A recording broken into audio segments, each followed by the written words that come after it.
ద్వారా లోపలికి అల్లు అర్జున్ వెళ్ళగలిగిండు. కానీ మరి సామాన్య జనాల పరిస్థితి ఏంటి? సామాన్యులు తొక్కిసలాటకు గురైతే ఎవరు ఆపుతారు అన్న కనీస ఇంగిత జ్ఞానాన్ని ప్రదర్శించలేకపోయాడు అనేది కూడా స్పష్టమవుతుంది. సో ఓవరాల్గా మొత్తం అల్లు అర్జుడే అంటే ఈ వ్యవహారం అంతటి కూడా సామాన్య జనాలు బయట వేలాది మంది తొక్కిసలాడుకుంటున్నారు. సినిమా మధ్యలోనే అంటే ఈ తొక్కిసలాట జరుగుతున్న సమయంలోనే అల్లు అర్జున్కి బయట తొక్కిసలాట జరుగుతుంది.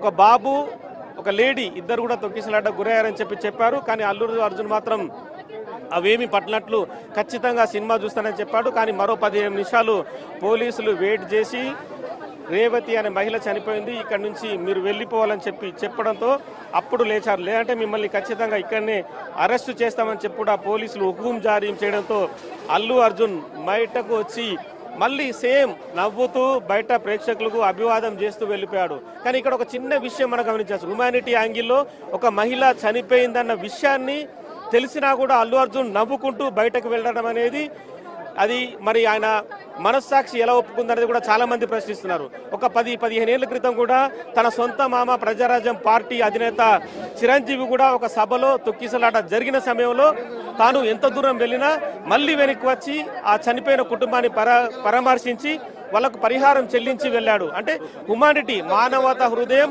చిరంజీవి సొంత మామకుంది, కానీ అల్లుడికి మాత్రం లేదనేది కూడా బయట సోషల్ మీడియాలో కూడా ఇప్పటికే నెట్టింట్లో వైరల్ అవుతుంది. సో మొత్తంగా ఓవరాల్గా అల్లు అర్జున్ విచారణ అయితే ఎదుర్కొంటున్నాడు. ఆ విచారణకు మరి సరైన సమాధానాలు ఖచ్చితంగా చెప్పాలి. సరైన సమాధానాలు చెప్పకుండా కూడా అల్లు అర్జున్ ఇబ్బందులు ఎదుర్కొంటాడు. ఎందుకంటే ఈ ప్రతి విషయాన్ని కూడా హైకోర్టులో పోలీసులు మెన్షన్ చేస్తారు.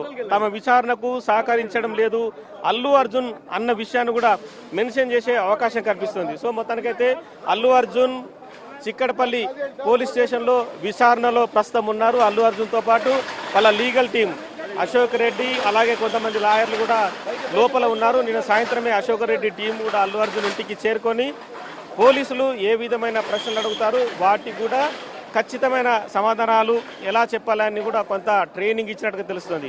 కానీ ఇప్పటికే అల్లు అర్జున్కి సంబంధించిన ఎవరైతే లీగల్ హెడ్ నిరంజన్ రెడ్డి ఉన్నాడో కూడా హైకోర్టులో కొంత హేళనగా పోలీసులకు సంబంధించి కూడా వ్యతిరేక సమాధానాలు గతంలోనే చెప్పాడు. వాదనల సమయంలో అంటే పోలీసులు సరైన భద్రత తీసుకోలేదు, పోలీసులే నిర్లక్ష్యం వహించారని చెప్పాడు.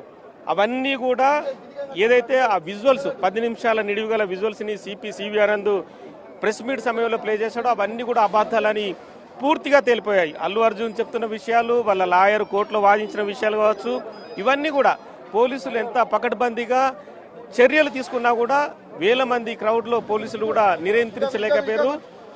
50-60 మంది బౌన్సర్లే అల్లు అర్జున్ చుట్టుముట్టి లోపలికి రావడం అనేది ఇక్కడ పూర్తిగా గమనించవచ్చు. వాళ్ళందరూ రావడం వల్ల కూడా వేలాది మంది ఒకసారి నెట్టుకుంటూ లోపలికి వెళ్లే క్రమంలో తొక్కిసలాట జరిగింది. ఒక గేటు కూడా పూర్తిగా విరిగిపోయింది. అదే గేటు దగ్గర నిల్చున్న రేవతి తన కొడుకు శ్రీతేజు పూర్తిగా అపస్మారక స్థితికి వెళ్ళిపోయాడు. కానీ పైన పరిగెడుతున్న జనాలు ఎవరైతే ఉన్నారో కింద మనుషులున్న విషయాన్ని కూడా వాళ్ళు గమనించలేకపోయారు. అంటే ఒకరినొకరు తోసుకుంటున్న సమయంలో కూడా కింద ఏం జరుగుతుందనేది కూడా ఎవరికి అర్థం కాని పరిస్థితి. కానీ కొంతమంది కానిస్టేబుల్స్ లోపల ఉన్న వాళ్ళు గమనించారు. వాళ్ళు వెంటనే వాళ్ళని పక్కకు ఈడ్చుకుంటూ వెళ్ళి వాళ్ళందరినీ కూడా అంటే అటు రేవతిని ఇటు శ్రీతేజ్ను కూడా చెరోవైపు తీసుకెళ్లి వాళ్ళకు సిపిఆర్ చేయడానికి వాళ్ళను బతికించడానికి నానా ప్రయత్నాలు చేశారు. ఒక 10 నిమిషాల పాటు ఛాతీపైన గట్టిగా అదుముతూ వాళ్ళకి శ్వాస అందడానికి కూడా నోట్లు నోరుపెట్టి వాళ్ళని ఆ శ్వాస కూడా గాలి అందించడానికి కూడా నానా రకాల ప్రయత్నం చేశారు.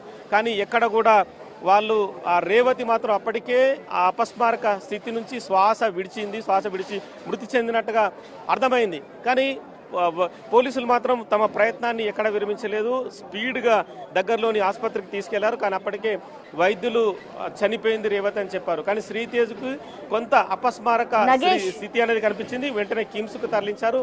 కానీ ఇప్పటికి కూడా కోమాలోనే ఉన్నారు.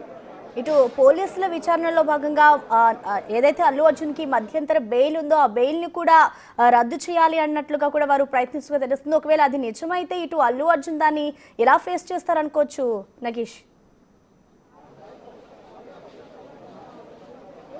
ప్రస్తుతం అయితే మధ్యంతర బెయిల్కు సంబంధించి 4 వారాల గడువు అయితే హైకోర్టు విధించింది. 4 వారాల గడువు లోపల ఎటువంటి నిబంధనలు తుంగలో తొక్కినా, నిబంధనలు ఉల్లంఘించినా, పోలీసు విచారణకు హాజరు కాకుండా కూడా మధ్యంతర బెయిల్ రద్దు చేయడానికి రకరకాల విషయాలు తెరపైకి వస్తాయి. కానీ పోలీసు విచారణకు అల్లు అర్జున్ హాజరయ్యాడు కాబట్టి ఇప్పుడు ప్రస్తుతం అయితే అటువంటి ఆలోచన ఉండదు. అంటే నెక్స్ట్ లెవెల్లో విచారణలో అల్లు అర్జున్ సమాధానాలు ఇక్కడ కీలకం. ఎందుకంటే బయట ప్రెస్ మీట్లో పోలీసులను హేళన చేసే విధంగా మాట్లాడడం, వాళ్ళ లాయర్ కూడా కోర్టులో వాదించడం, ఇవన్నీ కూడా పోలీస్ రికార్డులో ఆల్రెడీ నమోదయ్యాయి. డైరెక్ట్గా ముఖ్యమంత్రి రేవంత్ రెడ్డి అసెంబ్లీలో చెప్పారు. అంటే పోలీసులు అంటే అంత చిన్న చూప, ఆల్రెడీ రోడ్ షో చేసుకుంటూ బయటకు వచ్చి లోపలికి వెళ్ళిన అల్లు అర్జున్ పోలీసులు చేసిన డ్యూటీ కూడా మర్చిపోయి ఇష్టం వచ్చినా మాట్లాడాలని చెప్పి కూడా డైరెక్ట్